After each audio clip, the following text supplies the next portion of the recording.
Bonjour à toutes et à tous, bienvenue, c'est Smart Impact, l'émission des entreprises à impact positif, de celles et ceux qui font de la transformation environnementale et sociétale un axe fort de leur développement. Et dans notre sommaire, je vous présente tout de suite l'invité de Smart Impact. Pour commencer, Yvan Chaleil, directeur général de la NEF, qui défend le modèle d'une banque éthique où l'argent finance exclusivement la transition écologique et sociale. Il lance un appel à rejoindre le mouvement Big Bank. On en parle dans une minute. Notre débat, il portera sur le défi de l'accompagnement des jeunes entreprises de l'économie sociale et solidaire, les limites du passage à l'échelle, de quoi ont besoin ces entreprises pour augmenter leur impact. Réponse tout à l'heure. Et puis la start-up du jour, elle s'appelle Station E, des bornes de recharge électrique multimodales idéales pour les zones rurales et le réseau secondaire. Finance responsable, économie sociale et solidaire, mobilité électrique, 3 thèmes et on a 30 minutes pour les développer. C'est parti.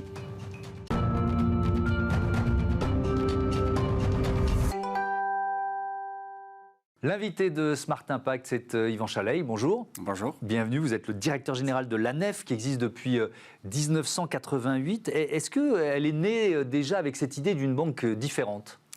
Oui, tout à fait. Ça, c'est les fondateurs de la NEF à l'époque ont souhaité créer une banque différente du fait de, notamment, il y avait eu les chocs pétroliers, il commençait à y avoir une financiarisation très forte, une libéralisation très forte de l'économie et de la finance. Et à ce moment-là, effectivement, les fondateurs ont souhaité faire quelque chose qui est encore un peu notre mantra aujourd'hui, c'est faire en sorte que l'argent revienne à sa juste place, c'est-à-dire soit un outil de lien entre les hommes et les femmes et pas une fin en soi. Oui. Et c'est ça qui a présidé à la création de la Est-ce que les enjeux environnementaux et sociétaux, et notamment environnementaux, étaient déjà là ? Parce que 88, bon... Alors c'est une excellente question. Certains, oui, évidemment, puisque nous avons, par exemple, depuis le début, accompagné tout ce qui est lié à la filière biologique, l'agriculture biologique, la transformation, la distribution. Oui. C'était encore des embryons de sociétés civiles de consommation, d'agriculteurs de circuits courts. Ça, c'était déjà très en vogue. Et il a fallu, par exemple, attendre une bonne dizaine d'années avant que les énergies renouvelables, qu'on a financées dès la fin des années 90, là, elles n'étaient pas forcément là à la fin des années 80. Oui. Et ça s'est développé à ce moment-là. Puis le commerce équitable au début des années 2000. Enfin, voilà, on a accompagné ces mouvements d'alternatives au fur et à mesure. Vous parlez d'une banque en circuit court. J'avoue humblement que je ne connaissais pas l'expression. Ça veut dire quoi ? Alors, c'est finalement très simple, c'est-à-dire que l'avantage de la NEF, c'est que même un non-financier peut comprendre son bilan. Et c'est ça qui fait que le circuit court est explicable, c'est que nous avons un bilan aujourd'hui d'1 milliard d'euros, et ce milliard d'euros, il est composé uniquement au passif, c'est-à-dire du côté des ressources, oui. de l'épargne que l'on collecte auprès de nos clients et de nos sociétaires, de la coopérative. Oui.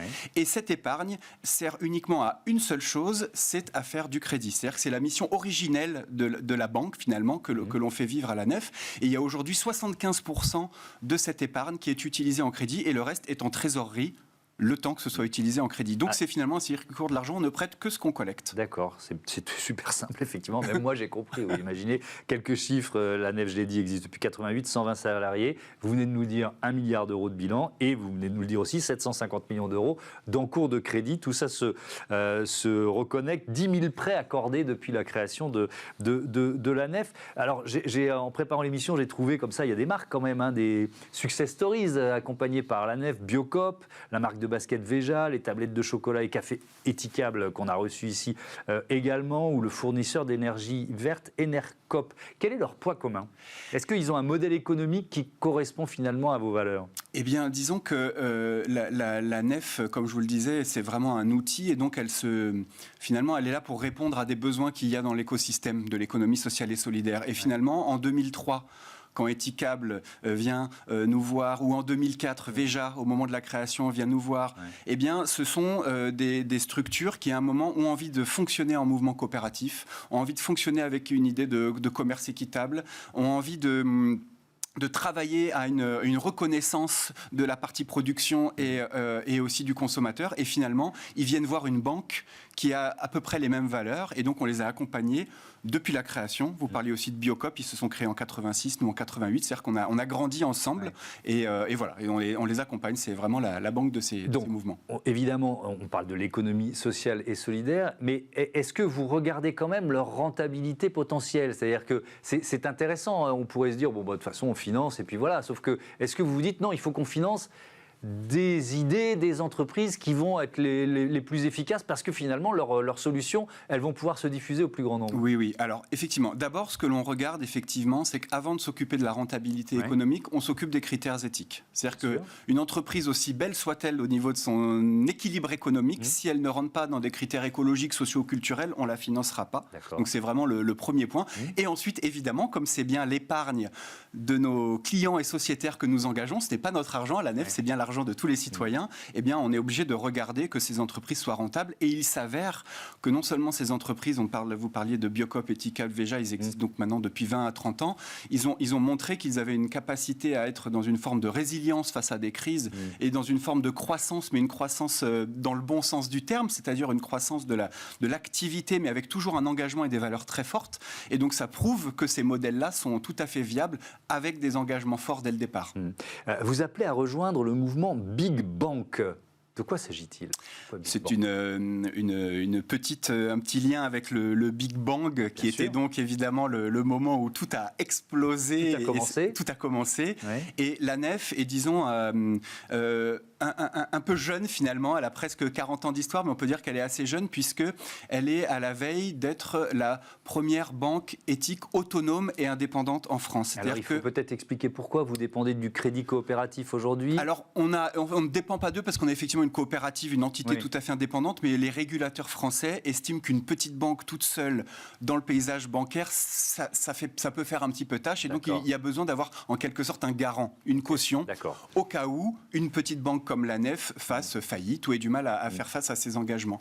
Et donc effectivement, depuis 1988, c'est auprès du Crédit Coopératif que nous avons cette garantie qui n'a jamais été actionnée. Vous souhaitez vous en émanciper d'une certaine façon ? Exactement. Et donc aujourd'hui, parce qu'aujourd'hui la nef a grandi. C'est-à-dire que quand on a commencé en 1988, il y avait 600 sociétaires, on faisait quelques dizaines de prêts dans une année. C'était presque une association qui se transformait un petit peu. Aujourd'hui, on a une banque d'1 milliard d'euros de bilan, on a presque 100 000 clients, on a beaucoup d'ambition, beaucoup de projets qu'on a envie de porter et on a envie de les porter de façon autonome et indépendante. Et c'est ce que nos sociétaires ont décidé en Assemblée Générale. Je referme cette parenthèse. Big Bank alors, Big Bank, quel est le mouvement ? C'est tout simplement accompagnez-nous pour que cette banque éthique, autonome et indépendante existe. On a besoin. Rejoignez-nous. On a nouveaux épargnants, de nouveaux sociétaires. Tout à fait, nouveaux épargnants, nouveaux sociétaires. On a besoin de faire croître notre capital. Comme vous vous en doutez, les fonds propres, c'est le socle de base de n'importe quelle entreprise, mais encore plus d'une coopérative. Et plus nous serons solides, plus les régulateurs verront d'un bon œil le fait qu'une banque comme la nef puisse exister en toute autonomie. Donc c'est rejoignez-nous. Eh ben voilà, le message est passé. Sur l'année 2022, 571 projets financés, près de 240 millions d'euros prêtés, notamment dans la filière bio, 248 projets et 37 quasiment millions d'euros. Je voudrais qu'on prenne un peu de temps pour parler de cette filière bio. Qui souffre, qui est quand même en réelle souffrance aujourd'hui. On y a consacré plusieurs interviews, plusieurs débats ici. Comment vous l'analysez ? Les consommateurs sont en train de s'en détourner.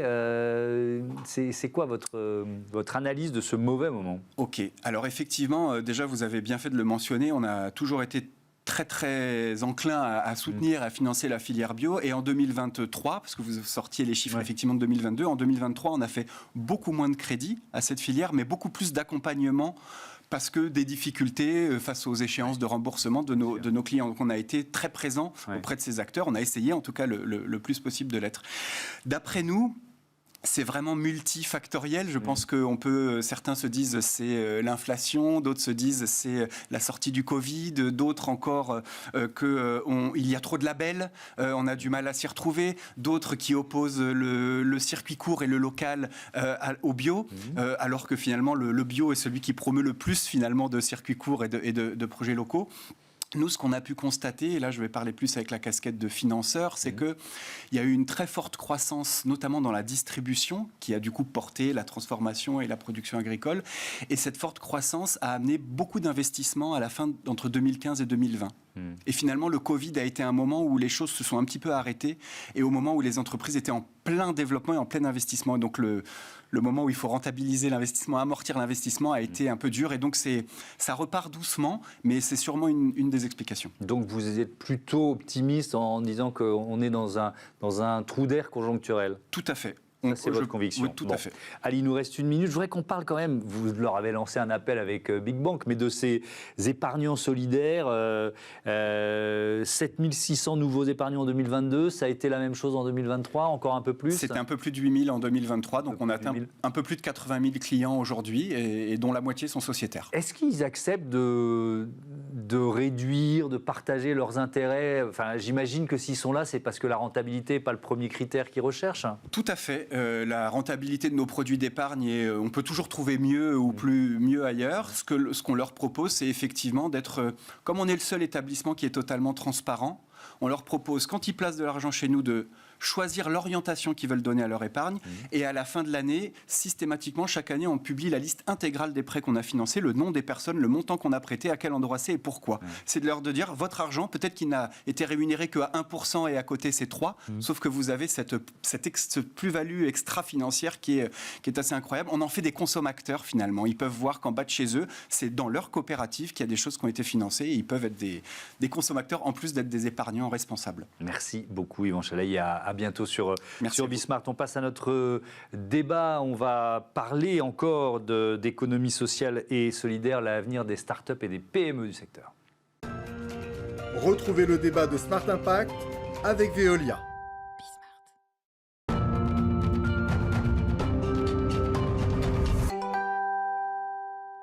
Le débat de ce Smart Impact, je vous présente mes invités. Alizé Lozachmer, bonjour. Bonjour. Heureux de vous retrouver. Cofondatrice de Make Sense. Hervé Angelini, bonjour et bienvenue. Merci. Vous êtes le directeur des opérations du Centre d'entrepreneuriat social de HEC. Allez, vous êtes déjà venu parler de Make Sense, mais un mot de présentation. Make Sense, on existe depuis 12 ans et notre mission, c'est d'accompagner toutes les personnes qui veulent transformer la société, l'économie, pour résoudre les enjeux socio-écologiques. Et sur le champ de l'économie, on a plusieurs activités. On incube des entreprises qui mettent au cœur de leur projet l'impact social et écologique. Mais on accompagne aussi la transformation des PME, des ETI, des grands groupes pour répondre à ces enjeux. Et enfin, on permet à des recruteurs d'identifier leurs futurs talents sur notre plateforme Jobs That Make Sense. Ouais, alors quelques chiffres clés pour présenter Make Sense. Ça reprend ce que vous nous avez dit. Plus de 600 organisations accompagnées, 8000 projets d'entrepreneurs soutenus, 250 000 citoyens engagés et des collaborateurs présents dans 7 pays. Et donc, ce rôle, on va rentrer dans le vif du sujet de notre débat, auprès des startups, des PME, de l'économie sociale et solidaire. Quel rôle spécifique vous jouez auprès de ces entreprises ? On joue plusieurs rôles. Historiquement, on accompagne l'émergence et la structuration d'entreprises, de sociétés, même d'associations qui mettent l'impact social et écologique au cœur de leur mission et donc qui se structurent pour répondre à ces problématiques. Et ce qu'on voit de plus en plus, c'est qu'en fait, on a l'enjeu d'avoir ces entreprises qui sont pionnières, qui sont exemplaires, mais on doit aussi transformer toutes les filières d'activité. Et c'est pour ça que de plus en plus, on travaille aussi avec des grands groupes, des PME, des ETI plus classiques, pour voir comment est-ce qu'elles peuvent se transformer et comment collaborer avec ces entreprises pionnières peut les aider à transformer aussi leur chaîne de valeur. Hervé Angelini, pourquoi HEC a créé un accélérateur autour de l'économie sociale et solidaire ? Alors, l'accélérateur, c'est une des offres que nous avons au sein du Centre d'entrepreneuriat social que je dirige, lui-même situé au sein de l'Institut de l'innovation et de l'entrepreneuriat. Alors, HEC, on ne trompe pas, l'HEC, on entend souvent la grande école HEC, mais c'est un élément parmi d'autres. HEC, le triptyque d'HEC, c'est Think, Teach, Act. Le Think, c'est plutôt les chercheurs. Le Teach, c'est assez connu, c'est l'enseignement. Et Act, c'est toutes les actions qu'on peut avoir au niveau d'HEC en termes d'impact sur la société. Et nous appartenons, nous, à cette entité. Et donc, ce modèle, parce que c'est un modèle de l'économie sociale et solidaire, on peut se dire, qu'est-ce qu'il fait chez HEC ? Alors, notre objectif, c'est d'accompagner les individus au sein d'un programme qui s'appelle Stand Up, sur lequel je pourrais revenir, et les structures de l'ESS, pour les aider à maximiser, à augmenter leur impact. Et nous pensons, nous, que nous avons, au niveau de l'organisation d'HEC, par exemple, au niveau des professeurs et des élèves, on peut apporter de l'aide, du support à ces structures ou à ces personnes, justement pour les aider à être plus performantes et avoir plus d'impact dans l'environnement. Alizé Lozachmer, c'est le défi principal ou les limites du passage à l'échelle pour ces startups, pour ces PME de l'ESS, c'est quoi ? Alors, il y en a plusieurs. Il y a le défi, évidemment, du financement. On est sur des modèles économiques qui sont viables, qui sont rentables, mais qui peuvent être parfois disruptifs par rapport à des secteurs qui bougent plus lentement. Donc, il y a le défi du financement et puis il y a le défi, évidemment, de l'accès au marché. Donc, quand on monte une entreprise qui, par exemple, comme Toupy, produit des fertilisants organiques pour l'agriculture, eh ben, il faut se faire sa place sur le marché par rapport à l'ensemble des autres offres. Et donc, on vient parfois un peu disrupter les acteurs traditionnels. Et si je vais même encore plus loin, je pense que, donc, ayant moi-même fait HEC, je suis ravie de voir qu'aujourd'hui ce type de centre se développe. Le problème ultime, finalement, c'est comment on apprend à désapprendre tout ce qu'on nous a appris sur l'économie classique pour penser son entreprise différemment comme un acteur presque d'utilité sociale et écologique, voire même 100% d'utilité sociale et écologique, et changer ses pratiques, ne plus être dans la compétition, mais d'être dans la collaboration, ne plus être dans la centralisation, mais la décentralisation et le partage du pouvoir et de la valeur. Je crois que c'est une fois qu'on a réussi à changer de façon de voir l'économie et son entreprise dans l'économie qu'on arrive vraiment au cœur du sujet. Et Hervé Angeli, effectivement, quand on a ce modèle en tête, est-ce qu'on est moins apte, entre guillemets, à aller chercher du financement, par exemple ? Non, pas du tout. Enfin, ou est-ce qu'il faut plus les accompagner à le faire ? Alors, le financement, c'est un élément. Oui, bien sûr. C'est un élément qui va permettre soit d'être une conséquence, soit d'être nécessaire pour pouvoir gérer sa croissance et son développement. Et je pense que les structures de l'économie sociale et solidaire sont confrontées, comme toutes les autres structures, à des besoins de financement. Et nous, c'est un des éléments qu'on doit prendre en compte et pour lequel on doit accompagner le responsable de la structure, puisque nous, on est là pour l'aider à accélérer, c'est-à-dire l'aider à pouvoir maximiser son impact dans son environnement ou au sein de sa propre structure. Donc les structures qu'on accompagne, ce sont des entreprises d'insertion, enfin c'est un domaine que tu connais bien, les entreprises d'insertion, les entreprises qui emploient des collaborateurs en situation de handicap, les coopératives. Donc, tout type de structure de l'ESS et le financement fait partie effectivement des leviers qui, à un moment donné, peuvent permettre de maximiser l'impact. Mais alors, je repose la question, parce que est-ce que parfois, ça n'a pas été leur priorité ? Vous voyez ce que je veux dire quand on crée une structure comme celle-là ? Donc, est-ce qu'ils se sentent, à tort ou à raison, moins armés, vous voyez, pour finalement lever des fonds quand ils en ont besoin ? Alors, il y a toujours besoin d'apporter des connaissances, des spécificités par rapport à ce domaine du financement. Parfois, les structures qu'on accompagne, peut-être est-ce dû à l'organisation qu'elle a leur, quand on parle d'associations, par exemple, ou de coopératives, au système de gouvernance, peut parfois avoir un rapport un peu distancié ou interrogatif vis-à-vis de l'argent. Ben voilà. Donc, on se rejoint. Voilà. Alors... comment dire, une des tâches qu'on a, c'est de montrer que l'argent est nécessaire. C'est un élément tout à fait indispensable. Il y a l'argent public, certes, mais il y a aussi l'argent privé et les financements qu'il faut aller chercher. Donc il faut un petit peu déconstruire certaines croyances sur l'argent. C'est pas sale, c'est nécessaire. Comme toute structure, c'est l'usage qu'on en fait qui est important. Exactement. Et ben oui, exactement. C'est le ça, rapport à l'argent, ça fait partie des choses sur lesquelles on travaille beaucoup aussi. Intéressant. Alizé Lozachmer, on voit ce modèle de l'économie sociale et solidaire, ou alors on peut aussi parler d'entrepreneuriat à impact qui se développe. Est-ce que les incubateurs suivent ? Vous voyez ce que je veux dire ? Parce que c'était peut-être pas forcément le premier domaine dans lequel ils se sont positionnés. Oui, tout à fait. D'autant quand on a créé l'incubateur Make Sense il y a 12 ans, on était parmi les premières structures à se créer sur ce champ-là et à prendre tout autant nos inspirations dans tout le modèle des startups qui se développaient sur leur capacité à aller vite et avoir de l'ambition, et en même temps reprendre tous les principes et les valeurs du champ de l'ESS pour essayer de faire un modèle un peu hybride. Et depuis, il y en a d'autres qui s'y sont mis ? Depuis, il y en a plein d'autres qui s'y sont mis. Il y en a qui s'y mettent bien, il y en a qui s'y mettent en reprenant peut-être un peu trop les codes d'avant. Et on a notamment monté un programme qui s'appelle Impact Lab, avec plusieurs acteurs historiques de l'incubation à impact, pour formaliser toutes nos connaissances et tout ce qu'on a appris sur qu'est-ce qui permet le développement d'une entreprise à impact, et former des incubateurs classiques, des réseaux d'entreprises, des réseaux locaux, des CCI, etc., sur ces méthodes-là. Nous, notre objectif, c'est que demain, une grande partie de l'économie mette l'impact social et écologique au cœur de ses préoccupations. Donc, ce n'est pas notre monopole que d'accompagner ces structures. Par contre, on pense qu'on a appris beaucoup de choses et donc on les transmet pour que demain, en fait, toute structure qui accompagne des entreprises à minima sensibilise à ces sujets et au mieux les accompagne vraiment de façon pertinente. Hervé Angelini, ce centre d'entrepreneuriat social de HEC, il existe depuis combien de temps et comment il est né? Est-ce que c'était une demande des étudiants? On voit voilà, dans plein de grandes écoles des étudiants qui disent on veut justement penser l'économie un peu différemment. Comment c'est né en fait? Alors, il est né en 2018, le centre. Il est né autour de 2 programmes. Un programme qui s'appelle Stand Up, qui est un programme un programme gratuit à l'attention des femmes en situation de vulnérabilité. D'accord.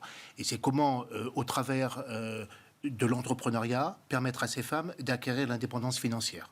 Donc c'est un programme de 10 semaines qui marie à la fois du digital et à la fois du présentiel. Ça, c'était le point de départ du centre. Et ça a été parce que 2 personnes ont eu envie de faire ça. Et par rapport à ce que nous pensons être aussi la responsabilité d'HEC, une école d'excellence, mais l'excellence au service des autres aussi. Et se dire comment on peut essayer de porter cette excellence vis-à-vis de la société. Donc ça a été le premier élément. Ça, c'est le point de départ, stand-up. Voilà. Et après, il y a Et après, il y a eu l'accélérateur. Et l'accélérateur, son point de départ, c'est une réponse à appel à manifestation d'intérêt de la région Île-de-France. D'accord. Notre premier partenaire historique, et toujours notre partenaire actuel d'ailleurs, nous répondons chaque année à un nouvel appel à manifestation d'intérêt, c'est la région Île-de-France. Et c'est la volonté de Sylvie Mariot, la vice-présidente en charge de l'ESS et achat responsable de la région Île-de-France. C'est 16% de l'économie de l'Île-de-France, l'ESS. C'est c'est plus que la moyenne nationale. C'est un nombre tout à fait considérable d'emplois. Donc, alors, je vais vous interrompre parce que je vais reposer ma question différemment. Oui. Est-ce qu'il y a beaucoup ou de plus en plus d'étudiants d'HEC qui font un choix un peu similaire à celui d'Alizé, c'est-à-dire se tourner vers l'économie sociale et solidaire? Alors, merci pour la question. La réponse est oui. Je ne pourrais pas vous donner les chiffres, mais la réponse est oui. Une autre façon de répondre, c'est que pour certains grands groupes emblématiques dans le monde du conseil, par exemple, ça devient de plus en plus difficile de recruter. Parce que les étudiants, HEC ou d'autres, les jeunes ont d'autres recherches de sens. Je pense qu'Alizé est un bel exemple de ça.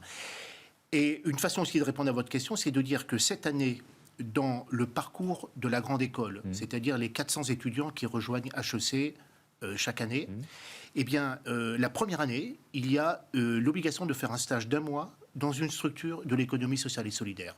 Ce que jadis, pour les plus anciens d'entre nous, on parlait du stage en entreprise, eh bien ce fameux stage en entreprise, c'est un stage dans une structure de l'ESS. Et ça répond à une prise de conscience de l'évolution du contexte, mais aussi à une demande des étudiants.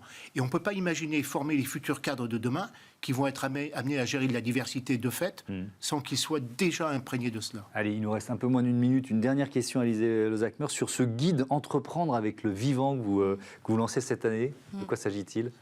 C'est en réponse totale à ce que je disais tout à l'heure. Il faut qu'on apprenne à changer les principes qui guident, qui régissent l'économie. On pense qu'il y a de très belles inspirations dans le vivant. Le vivant ne produit pas de déchets. Le vivant n'a pas une croissance infinie. Le vivant est toujours sous-optimal pour pouvoir être résilient face aux crises. Et donc, on sort un guide qui prend quelques-uns de ces principes du vivant et qui montre comment les entreprises sociales s'en inspirent. Et c'est un appel à toutes les entreprises pour s'en inspirer, finalement, pour être plus résilients, plus respectueux de la planète et des humains. Et in fine, répondre aussi aux crises qui ne manqueront pas d'arriver. Mais oui, évidemment. Merci beaucoup et à tous les deux et à bientôt. Sur Bismart, c'est l'heure de notre rubrique Start-up tout de suite.